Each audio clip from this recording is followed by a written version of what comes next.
Welcome to Conversations with Esther. My name is Stephanie Ayata and I'm here to invite you to our safe space where we are talking about matters that affect us yet are not being talked about, and if they're being talked about, then they're not being talked about enough. Well, these are matters relating to work environment, and for that we have an expert, that is Esther, Lady Esther, and she's going to tell us her story, why this platform, who exactly is Esther. Esther, karibu. Thank you, Glad to have you, it's a pleasure. Thank you. So we want to know, what is your story? Why are we here today?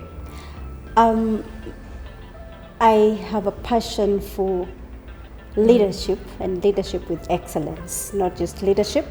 I have a passion for people, and I believe in a conducive work environment. Yes. And it's a topic that most people don't talk about. They shy away from. People are fearful because of keeping their jobs. They won't talk about it. We're not here to attack anyone, but we're here to just make sure that every employee enjoys the workspace. Okay, before we get into that now, we want to know about you, your personal side. So tell us about family. Esther is a married person, happily married, with 2 children. Hadassah and Hesed, enjoying myself. I'm married to a pastor. I need to say this at this point, but I'm very vocal in the corporate space. It doesn't mean that if you're a pastor's wife, you don't operate in the corporate space. Yeah. I am very vocal on employee issues and employer issues as well, not just employee. There's a balance between employee and employer issues.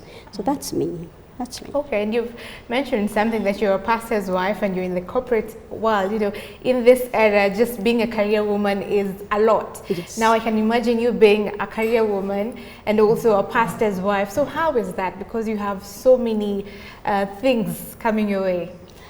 To be honest, Steph, I think you first need to know who you are. Because you need to understand what your passion is, what your mission is. When I became a pastor's wife, I think there was pressure, of course, to just be what people want you to be. But I think because I know who I am and I know what I'm going for, I think I have always said that every one of us has a pulpit, and I believe that my workspace as well is a pulpit. Okay, that's Yes. amazing. Yes. So now let's get to your education. What have you studied? Because I know you have a lot again in this area. So what have you studied? I did study law. I think if I start from there, I did a BA law at a university called Maharsh Dayanand University. Would be difficult for you to mention. So we Kenya? No, that is in India. So we call it a lot of MDU.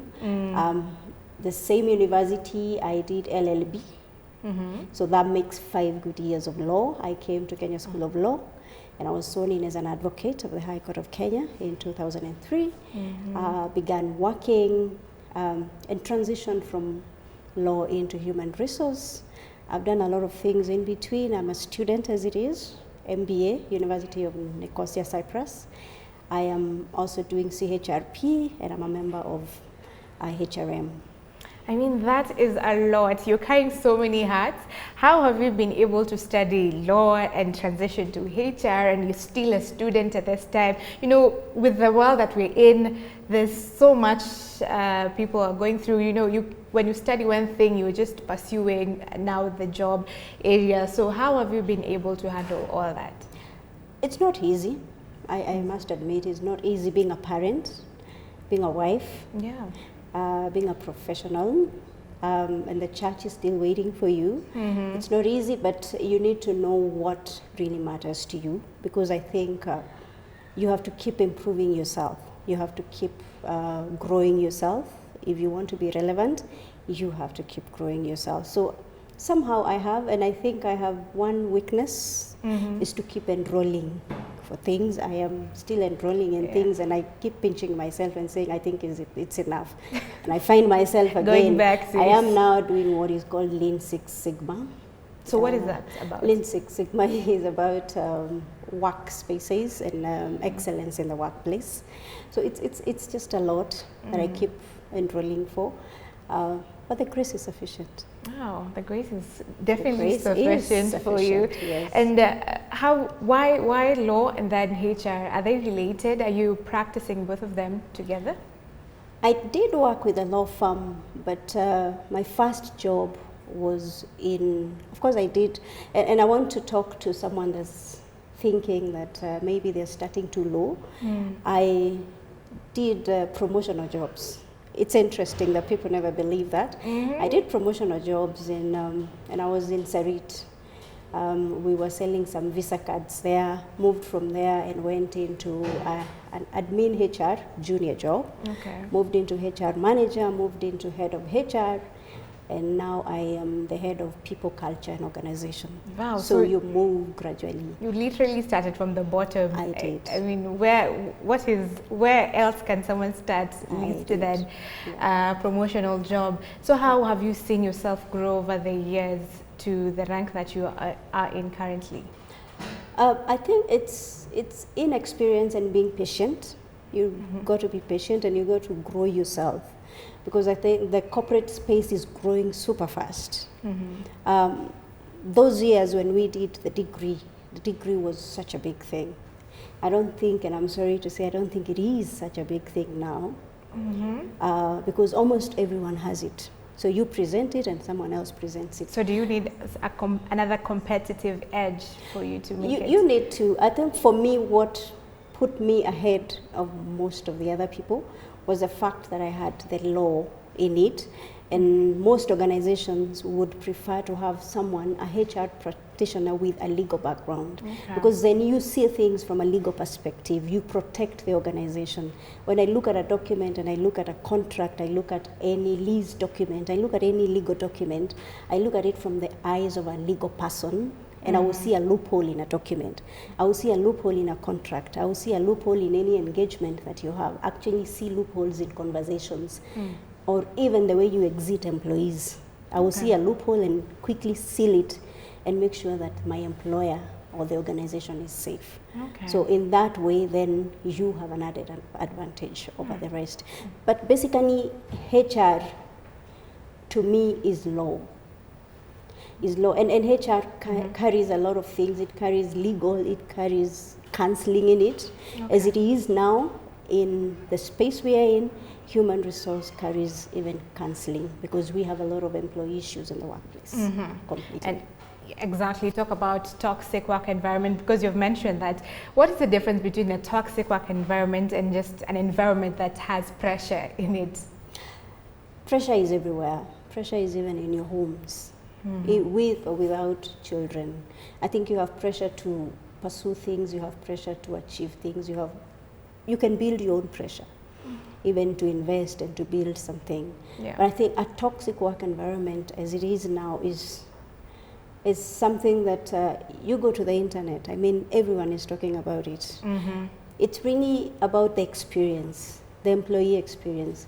I keep saying that when the employee experience begins from your advertisement of a job. At the point where the employee, the company calls you, you can possibly tell what's the culture of the organization on a phone call. How can you tell? I can pick it. I can pick if the people either don't pick their calls, or if the tone of their emails, I can possibly tell what kind of an organization it is. As we graduate into interviews, how fast they respond to you and how they respond to you. You see, there's a lot you can pick. I think with experience, you can easily pick it.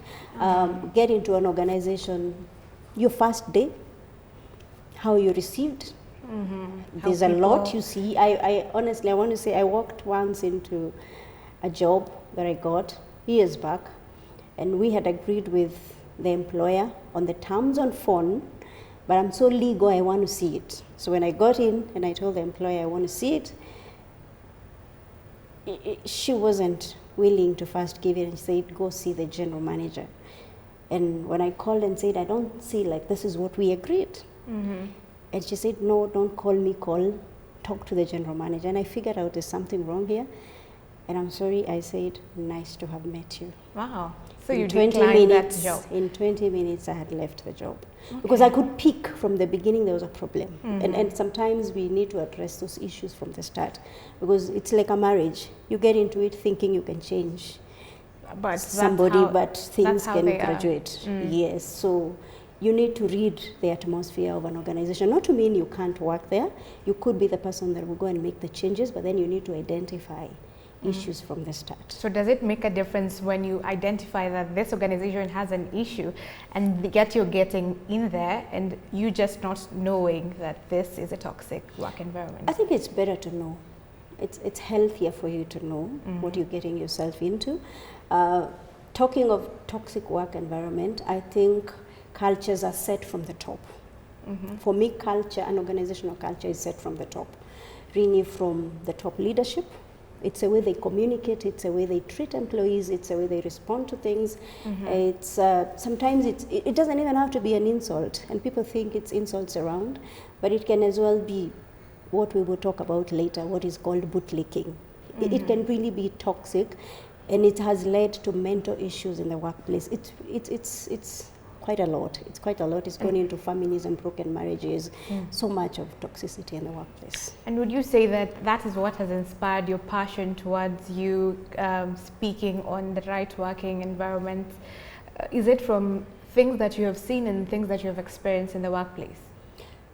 What triggered me most was one experience I had very many years ago as a HR where someone says that you would need to either let go of an employee because they don't feel them. Wow.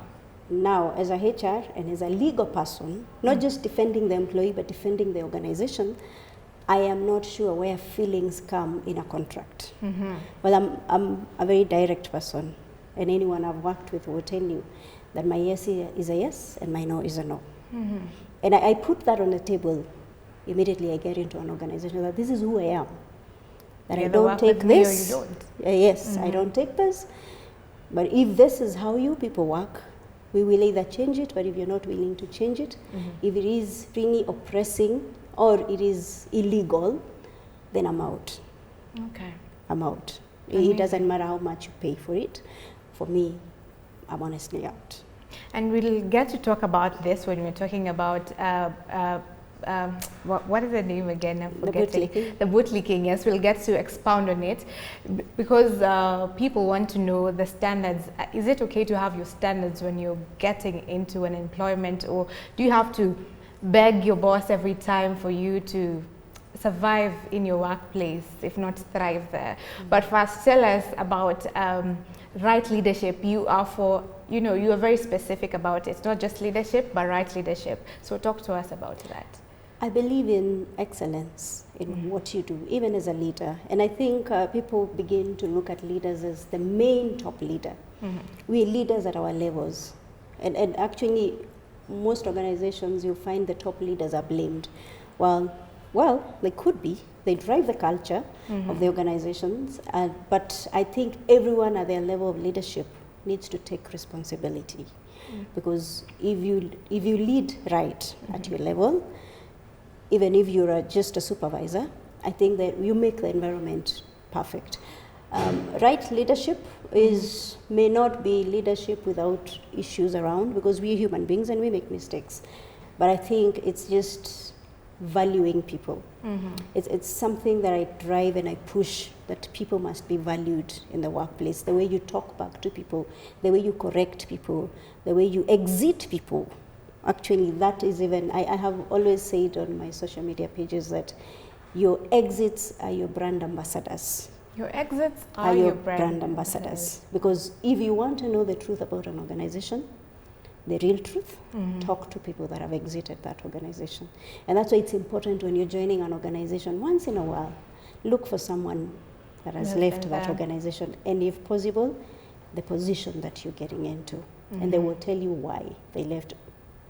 Some of it may not be true, but there must be some truth about it. Look at the exit, look at the turnover rate of an organization, then it tells you.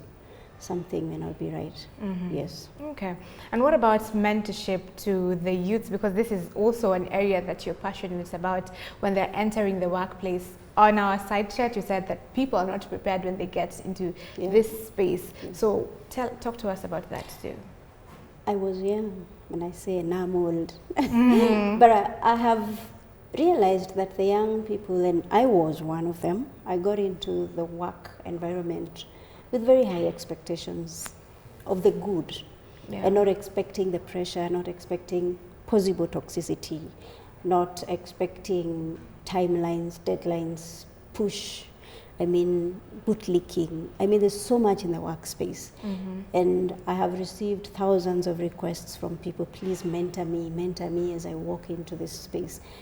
And I think it's just the preparedness, and I have that passion for me to ensure that the young people understand what they're getting themselves into when you're moving from school to the job.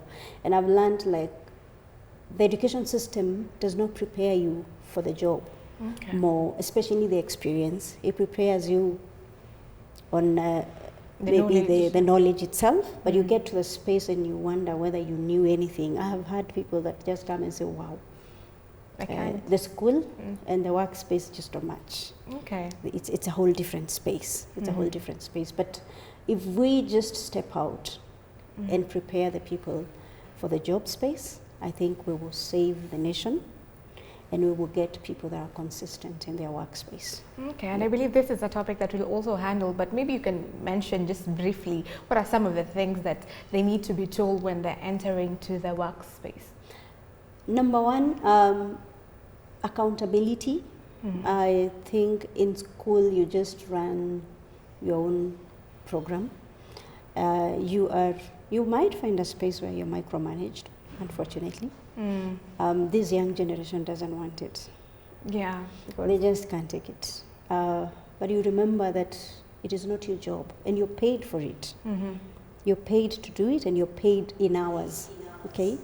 So the young generation wants to be set free and work when they want. And they want things instantly, because we are being called I know, and they want big salaries. Generation. You find someone sitting in an interview, and sometimes I just smile.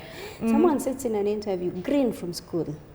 Actually, he's coming in to be trained by you, but he's asking you for 100,000 plus, and I'm like, wow, okay, we have the money. It's okay, we have the 100, yes, and we give you the 100. What do you give back? And they have no answer. It's a trade-in. Yeah, you must be able to give me something else. So really, I think people must be willing to learn. The willingness to learn. That's the thing, and the willingness to be corrected. Okay. Because you correct the young generation, most of them just walk out on you. Yes. So that hinders also their learning. Okay. It hinders their learning. Yeah. All right. These are areas that we'll definitely be talking about, and this is just the first episode, so we are just taking you through it. Yes. And you have been able to achieve so much in a short duration of time. Speak of Matters education, Matters career. How have you been able to, what are some of the other achievements rather that you have been able to bring out? My greatest achievement is a function of family. I think I have always said that I would be nothing without my family. And I'm able to do what I do because I have full support from my spouse and my children. That said, I have done the 10,000 Goldman Sachs program. It sounds Greek. It's an entrepreneurship program that's for CEOs with Goldman Sachs and USAU and Chandaria Business School. I also did the Tony Elumelu. I don't know whether you've heard the Tony Elumelu Foundation. I got the seed. There was a seed capital of $5,000 that you got. Got the seed and used it to train some slum women in Kiambio. So I got the women together and taught them how to do the carpets. For me, I left them with something. I left them with something. Then just take the money to myself. What else have I done? I think it's a whole so much. Yeah, it's a whole. And what would you tell from that? What would you tell a young lady in university, or maybe someone that is just aspiring to go to the university? They don't have the resources, yet they want to achieve as much as you have achieved. And the current situation, the current times you're in are very difficult, especially for the girl child. What do you say to that person? I think the greatest wealth is within. It's it's not the money in the bank. Mm-hmm. It's your passion. And the Bible says that your gift will take you before kings. Mm-hmm. It doesn't say your gift and money takes you before kings. Mm-hmm. It says your gift. So if you nurture your gift and you take care of your gift, it will take you before kings. Okay. Just be persistent and also tag along the right people. Okay. Tag along the right people. I have done a lot of mentorship. In the village, I go back to the village and reward children in the village, just giving back and encouraging them to study, because I think we need to go back to our villages. I know when we're in Nairobi, everything is good and we forget about the village, so I've gone back to the village and done prize giving days for schools. I do mentorship in schools, even in Nairobi, and I serve in school boards. I serve in a high school board, I serve in the primary school boards, and give pro bono services. I think for me that's it. Oh, that's amazing. Makes me happy. And LinkedIn, you also, speaking of you giving back and giving pro bono services, you also give tips on your LinkedIn account, and you have a good following. And so tell us about that. How do you get that huge following on LinkedIn and many reactions to it? Yeah. I believe in posting that which is relevant. Mm-hmm. And I don't want to discourage people from just posting what they feel. It's really, people are looking for content that speaks to their experience and their current experience. Mm-hmm. So I believe in speaking to the workspace, because we spend more time at work than at home. So if your work environment is not the best place, trust me, Steph, I have seen mental cases resolved from the workspace. I've seen broken marriages from the workspace, because the pressure that you get from work, you take it back to the house, and it breaks your marriage. Sometimes it's a topic that we need to talk about, and employers will need to think really how to make the employee enjoy the workspace. I mean, we do music in the workspace. We do that. We just put in music and get people to dance. If you're tired, just dance, let it out. I mean, it should be allowed. 8 hours. Yes, it is. Should be. 8 hours, even more than 8. I know people that work for 12 hours, 14, 16 hours non-stop. That's a human being, and human beings are relational. People want to talk to each other. People want to enjoy themselves. People want to let out the stress. So I think it's just good that we think about the employee and invest in them. And the cases that have been there, people committing suicide or death by suicide from the workplace, speaking on the toxic environment in these spaces. So it's definitely a conversation that we need to have. And still on LinkedIn, what are some of the issues, the underlying issues that you have seen people go through, or people reacting to more than the others? I think the top now is toxicity. There's a bootlicking. There's something called quiet firing. And I have a So what is quiet firing? I know it's a language that we use a lot. But what happens in the workspace is, when they want to get rid of you, is sometimes the legal implications are too many. So what you do is just frustrate the employee. Pull out some duties. I mean, leave them with almost nothing to do, or just give their duties to someone else junior, and they will walk out by themselves. My goodness. I mean, it's happening a lot. It's happening a lot in the workspace. It's really sad, and it hurts me. I think for me, my way of working, Steph, is, if we can't keep you, I will have a conversation with you, and a very good, candid conversation with you, and I'll get you to understand, because I want everyone, even the person that I terminate, to understand why. Sometimes you're terminated and you still have the questions in your mind, why did they let me go? Nobody answers that question. And the way you exited, really, is painful.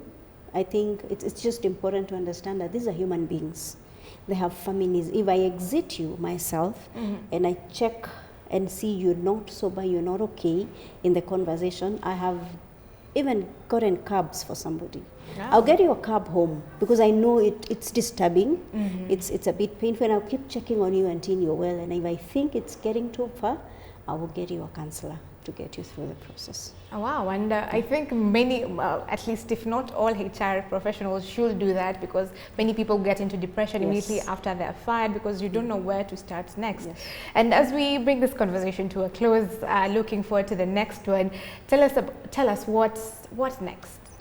We have a lot. We have a lot. We will look at the workspace and look at the way it is now, the issues there and how we can resolve them.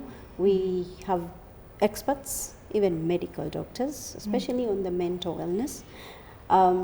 Where the mental issues are going in the workspace, I think employers will need either to have an in-house counselor, especially if you have a bigger number of people, but HRs would really need to be trained. And I know people have blamed HR, but remember that human resource practitioners are human beings. They go through stress as well. They have instructions from the top and they have people at the bottom to defend.